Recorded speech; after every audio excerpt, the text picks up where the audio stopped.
Hey everybody, Assalamu alaikum. I hope you're having a wonderful day.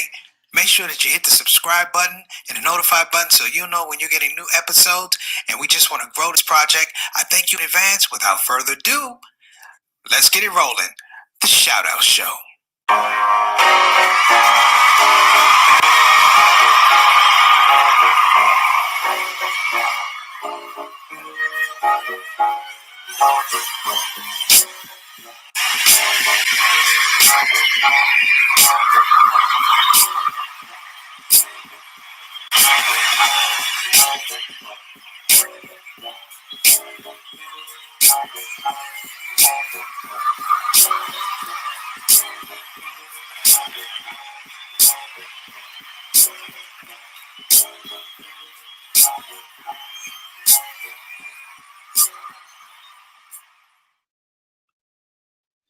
Assalamu alaikum warahmatullahi wabarakatuh, everybody. I'm your host, Preacher Mars, host of the SOS, the Shout Out Show. I hope that you're having a fabulous day, wherever you are, whether it's morning time, evening time, or night time. I hope you're in the best of spirits as you receive this broadcast. Housekeeping, as always. If you're coming on the Shout Out Show for the first time, we have to click the link and the subscribe button, just so you know we're trying to grow this project, if you will.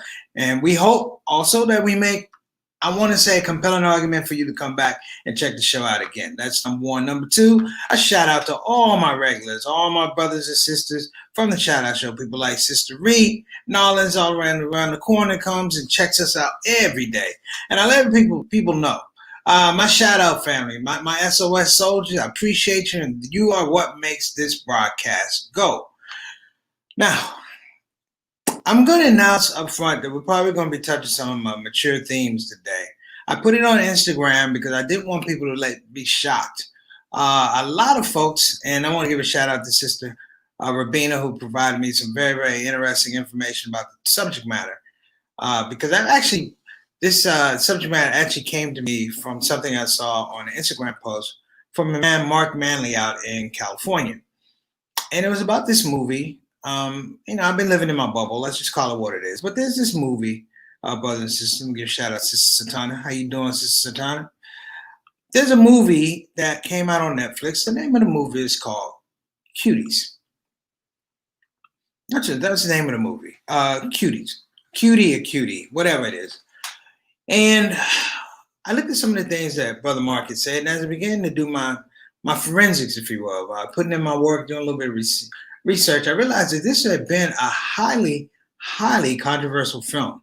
Netflix is the person that's distributing the film, but it's been a really highly, highly controversial film. And I guess one of the things that maybe caught my attention is that I didn't really hear a whole lot from the Muslim community. I didn't hear a lot from the Muslim community. I didn't hear a lot from the religious community about this film. And I said, well, let me check it out. I said, let me be open-minded. There were charges of this film promoting hypersexualization of young children, and particularly young girls. Words like pedophilia, things of that were being thrown around. I said, well, let me go check it out. You have to have an open mind. You say, well, listen, it can't be as bad as what people are saying. I went to it. Brothers and sisters, I watched 32 minutes and 2 seconds of it. I cut it off. You know why? Because it was that bad. Let me explain a little bit of my background. I'm not going to explain much. I am an advocate for children. Whether it's one child, whether it's a million childs, I'm an advocate for children. Furthermore, as a school teacher, my job, one of my main jobs was to protect children. And when I watched this film, I literally said, almost like yesterday's discussion, where are the grown-ups in the room? Where's the grown-up talk? There was no grown-up talk around this. This is supposed to be a film about coming of age. Well, these are 11-year-old girls. 11-year-old girls talking about coming of age. No, this was short of soft porn, brothers and sisters. And I'm going to say that. Soft porn. And you can put whatever show you want to, whatever story you want to. You can justify it as, here's the deal, and I'm going to talk a little bit about this. See, you can't wrap up a great idea and put all this muck and wallow around it and expect for us to respect it as a great idea or a great cause or a great premise. when I looked at this thing, I become worried. First of all, the main character was a young Muslim girl, 11 years old. I knew this film was going to have problems. I'm going to tell you why. Two situations. Now, let me tell you about the director. The director's name is, let me get her name, Mamuna. Oh boy. Let's just call it Sister Mamuna, okay? Sister Mamuna is of Senegalese and French descent. Her parents are Muslim, father's Muslim, mother's Muslim.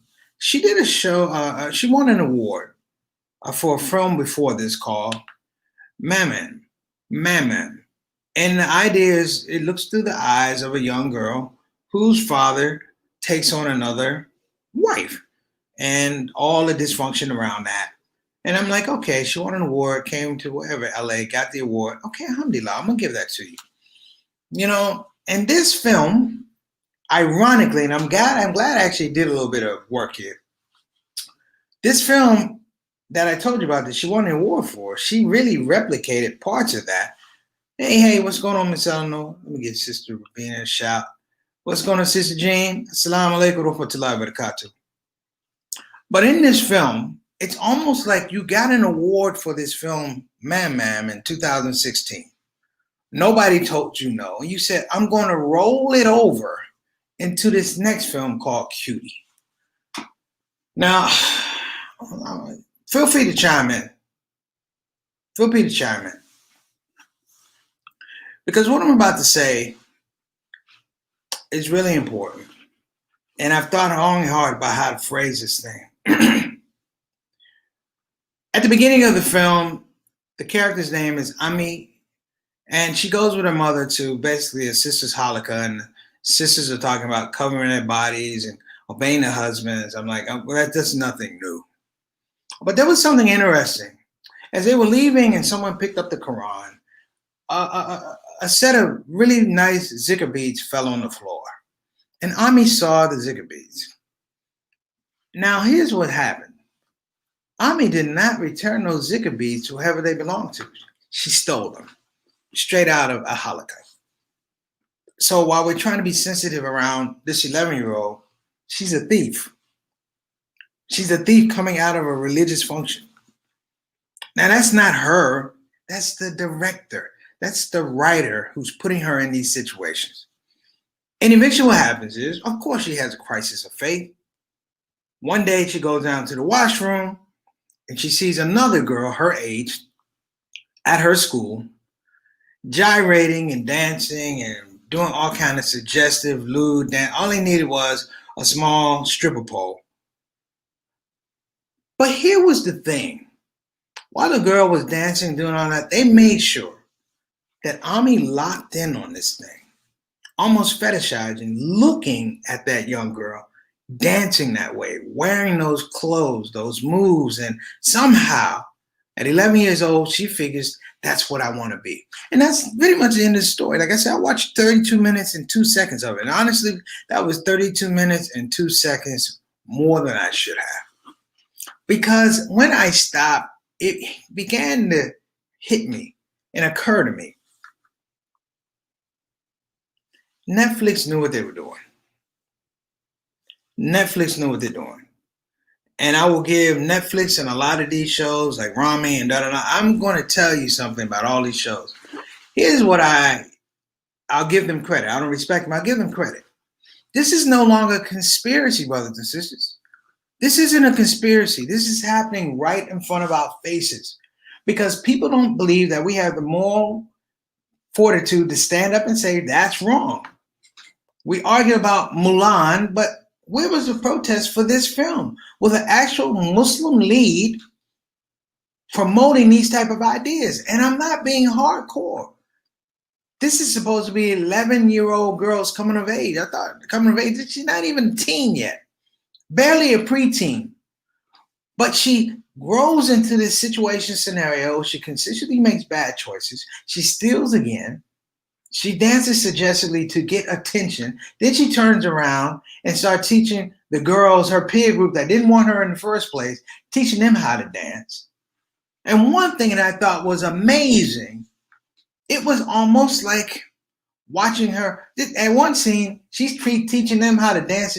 She's slapping them on the behind, brothers and sisters. This is an 11-year-old.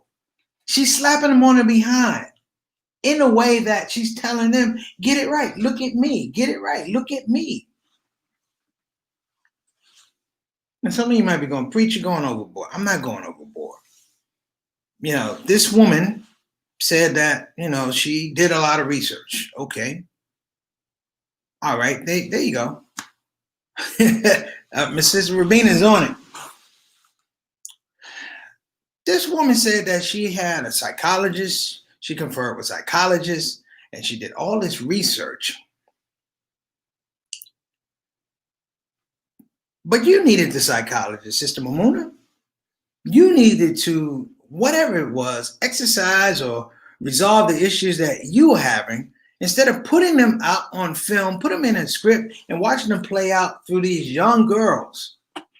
Now, it's always an issue, brothers and sisters, when somebody says this film is mature audiences only, and the stars are children. So Netflix, I hold you accountable for that. You knew what you were doing. There was a poster that caused an uproar. But it caused an uproar, but you know, it shouldn't even be an uproar because this has been happening in plain sight. Imam Manley said this clearly. This has been happening for years. It's just that at some point in time, we get desensitized and then we get resensitized to it. And by the time we do it, it's too late. It becomes commonplace. What do I mean? Well, remember those little cute beauty pageants? Think about that. You know, little cute beauty pageants. I saw some on screen. They're literally having almost like Victoria's Secret runway shows, inclusive of 5-year-olds. 5-year-olds. And I don't mean like 5-year-olds wearing pajamas. I mean 5-year-olds with feathers and a little thing and da-da-da. And I'm sitting here going, why aren't we saying it? Are we sleeping, brothers and sisters? Are we not awake? I know I talk about this a lot, and at times I know I may, upset some folks, but it's better that I say it and know that it's out there so I can react to it. Maybe everybody doesn't see it at the same time. Sometimes I don't see things at the same time that other folks do. But my point is, we're still responsible. Like they say, ignorance of the law does not mean that you are what? Absolved from it. I'm not absolved from it. When I looked at this thing, brothers and sisters, it just got worse. The premise of this whole movie is this girl is a little Muslim girl. She wants to fit in with the other non-Muslim girls. And the way she wants to fit in is they have a dance group, but the dance group is nasty moves and suggestive moves, and she figures out, hey, I can do this. And even on top of that, what really endears this girl to these other girls is she steals a phone, a cell phone. She steals a cell phone, and that becomes the connection for these girls for all the other stuff that's happened throughout the film. They have probably, they have a number. I saw one dancing, and I cut it off. I said, I might have to call the police on myself. I cut it off, but I've heard that there are much worse dance scenes than what I saw at 32 minutes and 2 seconds. We have predators, we have pedophiles, we have all this stuff out here, and Netflix had the audacity to put this thing out. And Sister Mamuna, when your mama said, leave these things, this is not for you, she wasn't talking about making film. She was talking about this subject matter. I will not accept, brothers and sisters, and I'm sure many of you will not accept, that this is okay. This won an award at Sundance, right? Sister Rubina hit me up. You know what happened at Sundance? The co-founder of Sundance just got arrested, sentenced for 6 years to life. What do you get sentenced for 6 years to life for, brothers and sisters? Child sex abuse. Child sex abuse. So we can talk about Jeffrey Epstein. We can talk about the Clintons. We can talk about Trump and their involvement with these type of people, brothers and sisters. But it doesn't mean that we don't have a fiduciary right to protect our children. And I'll say this, and I don't want to be upset, but here's the other thing that I don't think we should miss. Yeah, there you go, Sister Ravina. Yeah, Victoria's Secret Angels. Yeah, that's real talk. But here's the thing that I really want you to understand. So bear with me, because I try and find the right words to say these things. In this situation, with the exploitation of these children, the hypersexualization of these children, the backdrop, brothers and sisters, is music that comes from Black culture, Black rap songs, Black lifestyles, Black profundity, Black life. I'm talking about not the real life. I'm talking about superficial life. Because every song that these young girls dance to, it was women talking about getting picked up by a guy who was older than them. It was rap songs singing about bodies and things like that. And then it hit me. It hit me, brothers and sisters, and I talked to Brother Manley about this, that in this process, this is not new.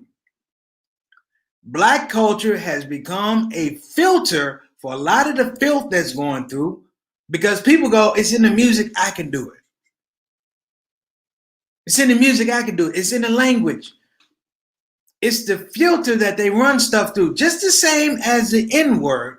Years ago, I'm not afraid to say it, when I was in elementary school, high school, junior high school, if the N-word jumped off and there were Black folk in the room, we all stood up, and it was a problem. Thus, people didn't want to use the N-word. People might have used it, they didn't use it around us. However, now, it's the filter. Black culture is the filter, whereby you can say what you want to, do what you want to, but you're going, look, it's from those people. Look, it's from that culture. And to Brother Manley's point, it's gotten to the point now that when you stand up and say something, particularly in the African-American community, when you stand up and say something, all of a sudden you are against Black people. You are against Black people. I've said this about Black Lives Matter. You stand up and say something, it means that to them, if it's not what they agree with, all of a sudden you're against Black people, Black existence. That's not correct. It happens in the Muslim community. In a very, very deep way, it happens in the Muslim community. Because I'm not afraid to say it. You all know this. But in the Muslim community, we have pedophiles. We're no different than anybody else. We have pedophiles. They secure the confidence of our youth. They secure the confidence of their parents. They secure the confidence of the community under the auspices of giving Islamic knowledge and spreading Islamic intelligence and providing a role model. And they assume the trust, if you will. And once they assume the trust, they break the trust. Now, this is not just the Muslim community. This is other communities too. Religious communities are always difficult because it looks bad for the community. There was an example over in Texas. An imam, a good friend of mine, called out the entire congregation during Friday prayers because he wanted to know how in the hell did they let a pedophile, one, operate in the community, two, get out of the country before he faced justice. Get out of the country before the police launched an investigation. They got him out of the country. And you know what happened to that man? You don't hear from him anymore. You don't hear from him anymore. I called him. And he said something to me that was devastating. He said it was more important to uphold the facade of the community being solid than call out what it was. Calling, for lack of a better word, a spade a spade. So as I looked at this movie, there were some other elements that bothered me too. I might go a little bit long today, forgive me. A lot of what was done in this film, as much as I said about black culture filtering this stuff, it was made to be a point that somehow, somewhere, someplace, that this girl's religious background, her orientation at age 11 had desperately and epically failed her. Because all the things you see through that first 32 minutes and 2 seconds, it does not involve mom. It doesn't involve mom, doesn't involve dad. In fact, she pulled a device from the first film and put it in this film. Because in this film, guess what? The mother finds out that the father had taken another wife. And you hear a conversation of auntie telling, call the other people and tell her what happened so that they won't think bad of you. And it was the same visual advice, but that's not the point. It becomes the backdrop to make what you're about to see correct. Dare I say halal? Because I won't. But it becomes the backdrop to make all of what you're about to see somehow seem okay. And it's that bludgeoning and bludgeoning and bludgeoning that we've been going through for all these years, all the way back to 2001, 9/11. We've been getting this bludgeoning over and over and over and over again. And I'm telling you now, if someone can put out a film that hypersexualizes 11-year-old girls, number one, and an 11-year-old Muslim girl with a Muslim family, with a Muslim mother, with a Muslim father, and this is the best they could do, what does that say for the religion? Literally, what does that say for the religion? What does that say for society? Because a lot of times people put this stuff out, and you know what they tell you? They give you all the dirt, right? They all give you all this stuff, and you know what they say? Oh, we know it's fiction. It's not real. It is real. Words, in the words of Imam Worthy Muhammad, he said, words make man. I 100% agree to that. I 100% agree with that. And in the world of entertainment, which we talked about a lot in these however many episodes, 146 episodes today, we've talked about entertainment in a way whereby I don't want you to be fooled. I talk about entertainment because I want you to understand the process that's happening and the process that you have gone through. Whereby, brothers and sisters, if I was back teaching and this film came out, or this type of activity was happening, by law, I would be required to call Child Protective Services. Because the only thing that was missing out of this film was Child Protective Services. Because at that point in time, you need to take the child out of the house. But you can't call it on the parents because this is a fiction. So maybe Sister Mamuna, in a roundabout spiritual way, maybe you need to call Spiritual Protective Services. And I'm going to say this to a couple other brothers and sisters in the entertainment business. Maybe you need to call Spiritual Protective Services, Dean Protective Services. You know, because somehow, somewhere, you guys got it screwed up. That what we're seeing in the seen world balances what we're seeing in the unseen world. That's not true. It's not true. That's a lie. You know, that like they say, when you lie, that's a bunch of Pinocchios. That's a bunch of Pinocchios, brothers and sisters. When you put children in harm's way, now some of you saw me get very, very upset with the president. Not that he lied. I knew he was going to lie. But somewhere, somehow, I thought that spiritually, someplace, he would redeem himself, understanding the words coming out of his mouth have what? Consequences. Yeah. In Greek, pedophilia is decriminalized. Decriminalized is seen as a disability. Well, that's why I've never been to Greece, Sister Rabina. I've never been to Greece. And sadly, comedians used to make jokes about pedophilia in Greece. Now let me wrap up because I don't want to go too far. But I don't want to be incomplete in my thoughts. I really don't want to be incomplete in my thoughts.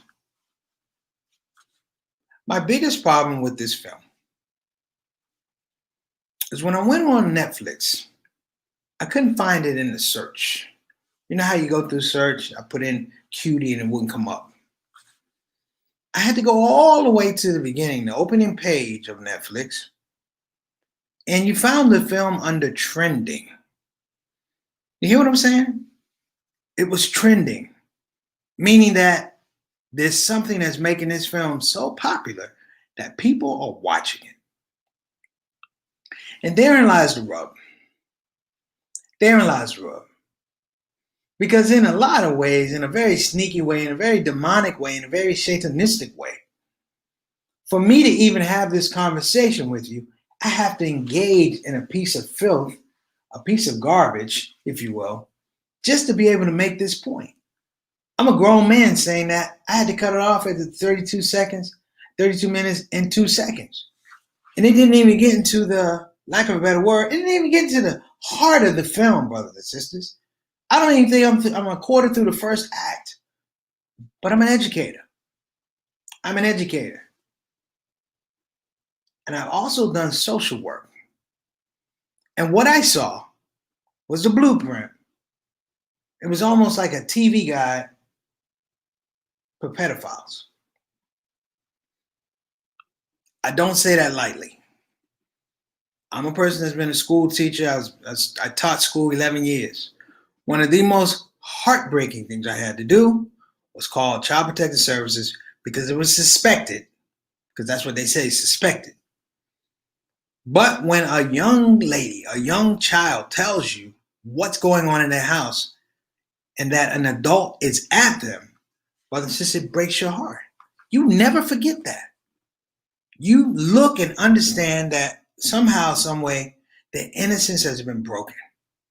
And I don't care what the subscription is for Netflix or whatever, but you owe a whole lot of people Netflix.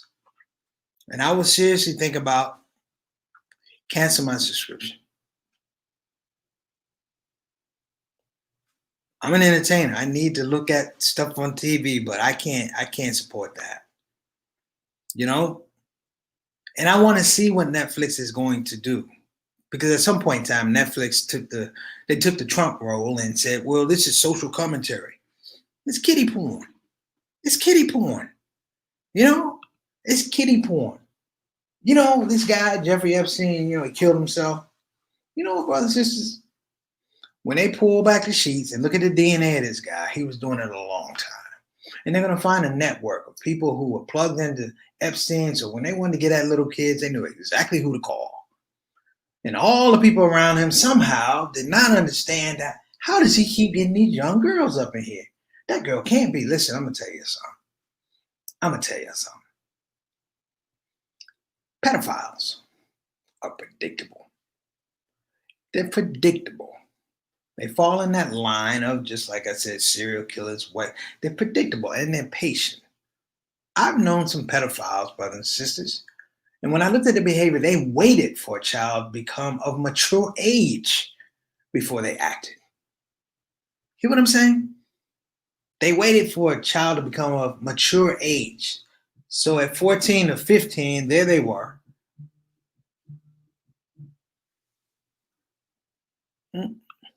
Sorry about that. So at 14 and 15, there they were trying to groom these children. And I honestly look at this film, Cutie, if you will. I look at it in terms of grooming, that somehow this film is grooming us to look at 11, 12, 13-year-old girls for a quote unquote dance competition. And they're trying to beat the older girls that are doing much nastier dances. Now, look at the space. Okay, look at the space. Let's look at clearly. Let's say clearly, who's in effect here. And when I say who's in effect, I'm saying who loses. The thing that's lost is innocence, and an opportunity for a child to pursue decency at their own level, to ask questions about their own sexuality, to be inclusive of their families, their mothers, their fathers, their brothers and sisters as a part of a family unit. You see, the thing that really throws this whole thing off is even if you put a happy ending at the end of it, the damage is done. Brother Malcolm said something to an ambassador, and he said something, if you stab me in the back with a knife and you pull it out 2 inches, it doesn't make it better. You still stab me. It may make it better in your mind, but it doesn't make it better in my mind. And so I don't know Sister Mamuna. And I've never been one to down anybody's art. You know, the inspiration, we're all creatives. But this is the L. Sister Mamuna, this is an L. When I say an L, it means that you can't flip this around. Like I said, you can't you can't make lemonade out of apples. That's apple juice. And for anybody else that's watching, I am going to employ, and I'm going to give this really call to action. For some of you who want to watch this film, watch this film. Don't take it from me. I'm going to encourage you, if you want to watch it, watch it. I stopped watching because it made me feel ill. When I say it made me feel icky, I began to think about the people who were not in their right mind watching this film. Does that make sense to you? Like, I began to feel that way. Like, who's watching it? It's sort of like a comedian when you go on stage and you go in front of a white audience, and the natural inclination is to somehow, be self-depreciating about your blackness, because that's what white folk like. So you talking about, you think I steal? You bug your eyes out, things like that. Or you talk about, your private parts. They like that. Oh, he's funny. Well, that didn't happen in this film. And I'm happy to say that for my career, I didn't make that an issue. When I was young, I felt that. When I'm talking about young before I decided to be a comedian, I'm talking about young, I felt that. And in some regards, I failed, but I failed young and I failed fast. But I was blessed to have a lot of great teachers. My mom was a great teacher. My dad was a great teacher. Dick Gregory was already on my mind. I had a conversation with Maya Angelou at Marquette University when I opened for her. And I asked her, what's the best way for me to be a comedian? And she said, when you tell jokes, in your mind, think, is God laughing? She said, when you tell jokes, young man, young preacher, she said, when you tell jokes and you close your eyes, she said, is God laughing? And that was the premise. When I watch this film, I can't say if God's laughing or not. I can't tell you because I ain't watching no more. I leave it to you, brothers and sisters. I just wanted to give you my thoughts on this thing because we have children out here who are going to see that film. You hear what I'm saying? While we're at work or while we're doing what we're doing or we're asleep, they pull these films up on the phone and they pull these, they talk about it in their little groups. And while we're trying to be good parents, put food on the table, these things slip through the cracks. I don't want this to slip through the cracks, brothers and sisters. I don't want this to be a thing for any of us where we look back and we say, you know what, oops, we dropped the ball. I don't want to be Donald Trump with Bob Woodward going, yeah, I knew it was going to be that. No, I don't want to do that. That's not acceptable. I am asking all of us, beginning with me, to begin to check this type of business and look at the strategy that's out there now. Some of the worst or whatever it is, we are now running through Black culture to desensitize everybody else, make people go, oh, it's just them. Even police brutality is being reframed and run through Black culture. And you know what they do? They go back to NWA's song, F the Police, and Chuck D and all those folks. But those are protest songs. those are a reaction to something. Now people are making those making it seem like those were just front end songs, like we were making it up. Our whole culture here in the United States, brothers and sisters, and I want to say this to all my non-black brothers and sisters, my Indian, Pakistani, Arab, Turkish family. Let me tell y'all something, and I'm gonna remind black people too, that the Black American experience in America was discredited over and over and over and over again. So then when our leaders talked about these issues that they saw, it was discredited. The rest of America saying, you know what, they're exaggerating. In my lifetime, it wasn't until Rodney King and we watched a man get repeatedly beaten on a videotape did we say, see, we told you. And America had to react. Up to this point, in real time, until we saw George Floyd literally get choked out in real time, we didn't believe it. It's almost like reality TV now. Black folk getting shot, things like that. We got this little movie right here, and it gets to the point where we're getting the worst of the worst. And we're not hollering, not screaming, not running out and saying, how do we change this thing? We're not, I want to say, we're not crewing up on the problems. We're soft in many regards. I don't say soft, meaning everybody, but there's certain sections of the world in our communities, in our religious communities, that we soft. We want to sit back and we want to rationalize everything. We want to intellectualize everything. Well, let me tell you something. Wars are not won by intellectuals. They're won by people.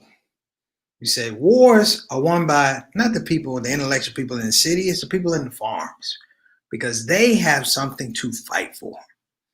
And I'm going to say with this movie, Cutie on Netflix, you better start lining up more specifically what you're willing to fight for. Because this movie, as much as I'm talking about it, brothers and sisters, is still on Netflix. It's still on Netflix. And as much as I talk about it, guess what? Doesn't matter. It's still on Netflix. There's somebody watching this right now. Might be a child, might be an adult with a child, might be a pedophile, might be somebody who has unnatural attraction to children. That's a nice way to say it. But my point is, I can't throw a rock at Netflix from where I am. And they know it. And they knew it when they got this film. Isn't it a weird thing, brothers and sisters? This film gets a distribution deal coming out of Sundance, and the co-founder of Sundance, ironically, just gets locked up for 6 years of life for child sexual abuse. Does that make sense to you? I could be wrong. You guys don't know how much I really want to be wrong about this stuff. I really want to be wrong. I really want to be out of pocket wrong when they say, preach, it was this, and it's a whole nother bent that's really positive and all of that, but it's not there. I'm an optimist, man, but I'm not a fool. So let's figure out this thing, get ourselves together, brothers and sisters, and, let's build, brothers and sisters, let's build. And let's not be sheep led to slaughter. This is about our children. I appreciate you guys listening to me. I know it went a bit long today, and forgive me if I said anything out of pocket. That's my fault. If anything good out of it that comes from God inspiring me, Allah subhanahu wa ta'ala. So everybody have a great day. Thank you again. It's Preacher Moss Shout Out Show. Save our babies.